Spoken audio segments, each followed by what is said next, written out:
અમરેલીના જાફરાબાદ પંથકમાં ભારે વરસાદી માહોલ તારાજી સર્જાય છે। રાત્રે ધોધમાર વરસાદ શરૂ થયો અને આજે પણ કમોસમી વરસાદ જોવા મળ્યો છે। જનજીવન અસ્તવ્યસ્ત થયું છે। અમરેલી જિલ્લાના ધારી બગસરા વિસ્તારમાં માવઠું અને ત્યારે પાક નુકસાનના ડિજિટલ સર્વે વિરુદ્ધ ખેડૂતોમાં ભારે આક્રોશ ફાટી નીકળ્યો છે। અમરેલી જિલ્લામાં અવિરત કમોસમી વરસાદી માહોલ જામ્યો। કમોસમી વરસાદથી ખેડૂતોમાં ભારે નુકસાન અને આ વરસાદથી જનજીવન અસ્તવ્યસ્ત થયું છે। ખેડૂતો અત્યારે પરેશાન જોવા મળ્યા છે। જગતનો તાત હેરાન પરેશાન।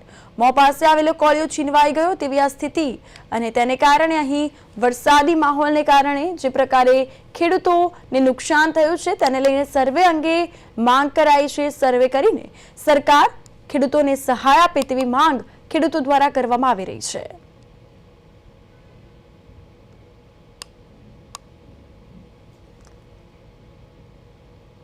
તો આ સાથે આપણે જણાવીએ અમરેલી જિલ્લામાં અવિરત કમોસમી વરસાદી માહોલ। કમોસમી વરસાદથી ખેડૂતોમાં ભારે નુકસાન। વરસાદથી જનજીવન અસ્તવ્યસ્ત થયું છે।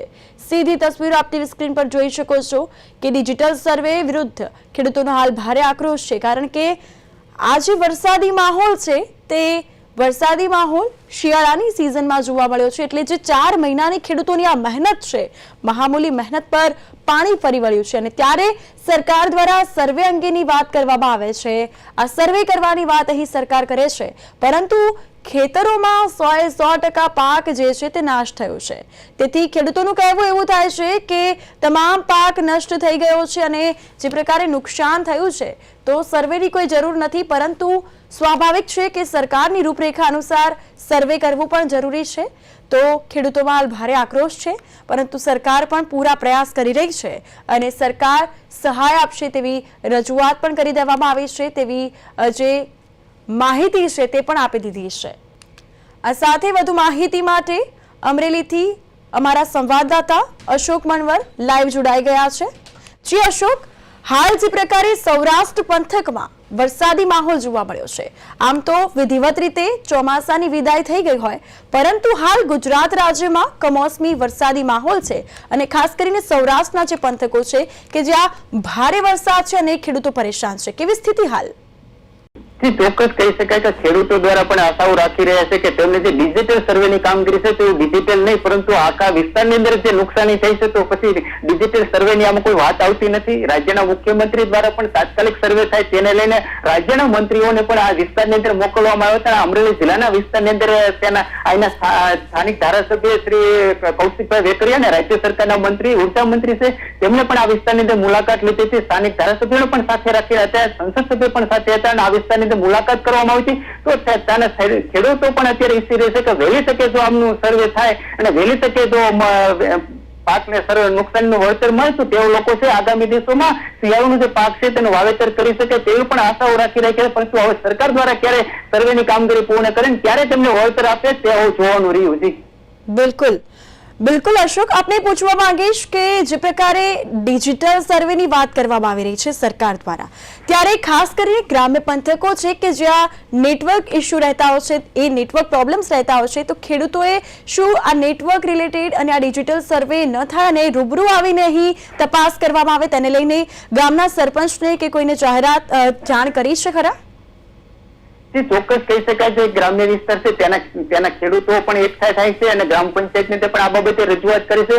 આ બાબતે આપણે રાજુલા તાલુકાના વાત કરીએ તો રાજુલા તાલુકાના જે બોતેર ગામ છે ત્યાં વિસ્તારની અંદર સરપંચો એકઠા થયા હતા અને આ બાબતે પણ રજૂઆત કરી હતી। ખાસ કરીને રાજુલા જાફરાબાદ ખાંભા તે વિસ્તારની અંદર પણ ભારે મોટા પ્રમાણમાં નુકસાન થયું હોય તે વિસ્તારની અંદર પણ રાજ્યના ઉર્જા મંત્રી છે કૌશિકભાઈ વેકરિયા તેને પણ મુલાકાત લીધી હતી અને પરંતુ મુલાકાત પછી પણ સરકાર દ્વારા જે ડિજિટલની કામગીરી કરવામાં આવી છે તેને લઈને કામગીરી પૂર્ણ ન થતા હોય તેને લઈને પણ ખેડૂતોમાં ક્યાંક ને ક્યાંક રોષ હોય તેવું જોવા મળ્યું છે। પરંતુ આગામી દિવસોમાં આવી ડિજિટલ કામગીરી નહીં, માત્ર સર્વેની કામગીરી પૂર્ણ કરી અને વહેલી તકે વળતર આપે તેવી માંગ કરવામાં આવી છે। તેને લઈને ખેડૂતોમાં પણ ક્યાંક ને ક્યાંક રોષ હોય તેવું જોવા મળ્યું છે, પરંતુ સરકારશ્રી દ્વારા ક્યારે વળતર આપશે તે તો આગામી દિવસોમાં જોવા મળશે। બિલકુલ બિલકુલ અશોક, આપણે પૂછવા માંગીશ કે જે પ્રકારે હાલ અમરેલી પંથકમાં વરસાદી માહોલ છે, આગામી કેટલા દિવસો હજુ આ વરસાદી માહોલ રહેશે અને કેટલા દિવસોથી વરસાદી માહોલ છે અને ખેડૂતોને નુકસાન થયું છે તેને લઈને અપડેટ? જી ચોક્કસ કહી શકાય છે કે અમરેલી જિલ્લાની અંદર પણ યલો એલર્ટ જાહેર કરવામાં આવ્યું છે. હવામાન ખાતા દ્વારા આગામી દિવસોમાં પણ હજી વરસાદ પડે તેવી સંભાવના છે. ત્યારે આ વિસ્તારની અંદર ફરી વરસાદ પડે તો જે ખેડૂતોને અત્યારે ખેતી પાક છે, મગફળી, સોયાબીન, કપાસ જેવો પાક અત્યારે ઉભો છે અને લણણીનો સમય છે, તેવા સમયે જો ફરી વરસાદ પડે તો ખેડૂતો પણ ક્યાંક ને ક્યાંક મુશ્કેલીનો સામનો કરી શકે તેવી સ્થિતિ છે. ખાસ કરીને અમરેલી, ગીર સોમનાથ, જુનાગઢ, ભાવનગર સહિતના વિસ્તારમાં જે હવામાન ખાતાએ આગાહી આપી છે તેને લઈને અમરેલી જિલ્લામાં જો ફરી વરસાદ પડે તો ખેડૂતનો જગતનો તાત છે ક્યાંક ને ક્યાંક મુશ્કેલીમાં હોય તેવું પણ હાલ જોવા મળ્યું છે. જી બિલકુલ બિલકુલ અશોક, જો વાત કરવામાં આવે તો વરસાદી માહોલ હાલ તો યથાવત છે જ અને ત્યારે ખેડૂતો હાલ પરેશાન છે. 4 મહિના પહેલાની આ મહામૂલી મહેનત પર પાણી ફરી વળ્યું છે. હવે ખેડૂતો આગામી આ લઈને શું પગલાં લઈ રહ્યા છે, આગામી પાકને લઈને શું વિચારી રહ્યા છે?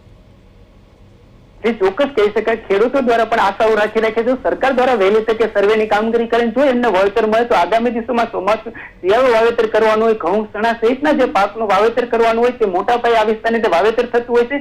તો તેઓને જો વળતર મળે તો તેઓ આગામી દિવસોમાં તે પાકનું વાવેતર કરે. હાલ ચોમાસું પાક છે તે નિષ્ફળ ગયો છે ને ખેડૂતો ક્યાંક ને ક્યાંક મુશ્કેલીનો સામનો કરી રહ્યા છે. તો સરકાર દ્વારા જો વળતર આપે તો આગામી દિવસોમાં શિયાળુ પાકનું તેઓ વાવેતર કરી શકે તેવી પણ અત્યારે હાલ ખેડૂતો પાસેથી આપણને માહિતી પ્રાપ્ત થયેલી છે. જી બિલકુલ, આ સાથે ખેડૂતોની તો વાત થઈ અને ત્યારે અમરેલીમાં ખાસ વાત કરીએ તો જે ગ્રામ્ય પંથકો છે કે જ્યાં આ ધોધમાર વરસાદથી, આ માવઠાથી અસ્તવ્યસ્ત થઈ ગયું છે જીવન. તો આ સાથે આપને પૂછવા માંગીશ કે કાચા મકાન છે તે ધરાશાયી થયા છે, શું ત્યાં તંત્ર દ્વારા કોઈ પગલાં લેવામાં આવ્યા છે કે ધ્યાન લેવામાં આવ્યું છે, તેને લઈને અપડેટ? ચોક્કસ કહી શકાય અમરેલી જિલ્લામાં છેલ્લા 8 દિવસથી કમોસમી એવરેજ વરસાદને લઈને મોટા ભાગના જળાશયો છે તેમાં પણ પાણીનો ભરાવો થઈ ગયો, ઓવરફ્લો થયા છે ને નીચાણવાળા વિસ્તારોને પણ અત્યારે એલર્ટ કરવામાં આવે છે. ઘણી જગ્યાએ દુર્ઘટનાઓ પણ બનેલી છે, તેમાં ખાસ કરીને નાના લીલિયા સહિતના વિસ્તારને જે કાચા મકાનો પણ ધરાશય થયા છે તેને લઈને લોકો પણ ક્યાંક ને ક્યાંક મુશ્કેલીમાં હોય. તંત્રને પણ આ બાબતે જાણ કરવામાં આવે છે. વહેલી તકે આવા મકાનો ધરાશય ત્યારે દુર્ઘટનાઓ બની તેનું પણ વળતર મળે તેવી પણ આશાઓ રાખી રહ્યા છે. પણ સરકારશ્રી દ્વારા ક્યારે વળતર આપશે તે જોવાનું રહ્યું છે. બિલકુલ બિલકુલ અશોક, તમામ વિગતો બદલ, માહિતી બદલ આપનો આભાર. તો હાલ ગુજરાત રાજ્યમાં વરસાદી માહોલ યથાવત છે. સાથે સાથે જો વાત કરીએ તો વરસાદી માહોલ જોવા મળી રહ્યો છે, પાકને મોટું નુકસાન થયું છે. ખેડૂતોની 4 મહિના પહેલાની આ જે મહામૂલી મહેનત છે તેના પર પાણી ફરી વળ્યું છે. આમ તો જોવા જઈએ તો ચોમાસાની આ ઋતુ નથી, અત્યારે શિયાળુ પાક જે છે તે વાવવામાં આવે છે, પરંતુ હાલ જે પ્રકારે સ્થિતિ છે ખેડૂતો પરેશાન છે, જગતનો તાત હેરાન પરેશાન થઈ રહ્યો છે અને ખેડૂતોની મહેનત પર પાણી ફરી વળ્યું છે. મોઢે આવેલો કોળિયો છીનવાઈ ગયો હોય તેવી આ સ્થિતિનું નિર્માણ છે અને હાલ પણ જે વરસાદી માહોલ છે તેને લઈને સરકાર આ અંગે સર્વે કરી રહી છે. ડિજિટલ સર્વેની કામગીરી શરૂ થઈ ગઈ છે. સાથોસાથ કેટલાક મંત્રીઓ દ્વારા અને ગામના સરપંચ દ્વારા રજૂઆત કરવામાં આવી છે તે અનુસાર હાલ ત્યાં જઈને રૂબરૂ પણ મુલાકાત લેવામાં આવી રહી છે અને સરકાર ખેડૂતોની વહારે આવશે અને સાથે જ સરકાર હવે ટૂંક જ સમયમાં જે રાહત પેકેજ છે તે જાહેર કરશે.